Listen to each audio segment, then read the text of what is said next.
Here are some of the books that made me feel seen. First one is Sword of Kaigen, and I really resonate a lot with the themes of womanhood, different inner battles that women have to go through every single day, especially women in a more traditional and conservative areas. The questions between whether or not you choose yourself and your hobbies and your passions, or you have to prioritize your family, your husband, your motherly duties, if you will. The next book that I really enjoyed and resonated with was The Book Senses Library. It was one of the first books that I read that was about reading and books and the importance of books. It talks about a dystopian society where banning books is the norm. We follow this main protagonist who is supposed to ban books, but turns out he loves reading, and he discovers the meaning of words and language that brings him to the point of not being able to ban books. Also, if you like folklore and fairy tales and different sprinkles of magic, you will, then I would recommend checking the Book Senses Library.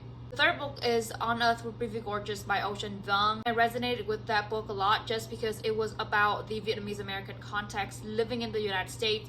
And although I did not live in the war and the Vietnam War, and I was very fortunate to grow up in peacetime, reading about the story of Vietnamese who had to flee Vietnam to come to America to avoid the consequences of war was very impactful and just made me realize how war can be very detrimental to both the person and the people experiencing war, but also to future generations that come after the war. The final book that I just loved so much was Pride and Prejudice by Jane Austen. I actually have my own personal copy here.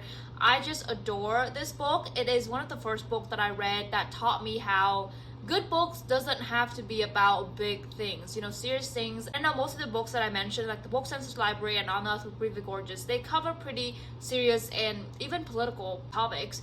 But this book just good, giggly time. It is about gossip, about drama, about this Victorian era, of Regency era. This is the mother of the enemies to lovers trope, and I just love this book so much. A complete 5-star in my opinion. Going along the lines of Regency and gossip and drama, I also have another book that's slightly, if not a lot more heavier and thicker.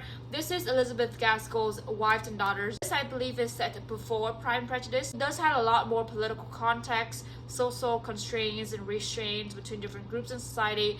But overall, these books are just straight up good time and giggly time. When life gets a bit too hard, too sad, too unfortunate, I always come back to Pride and Prejudice by Jane Austen just to have a bit of a good time and gossip and a romance story. Those are the books that made me feel seen and that resonate a lot with me on a deeper spiritual level, if you will. Let me know if you've read any of the books that I mentioned and if you want a part 2.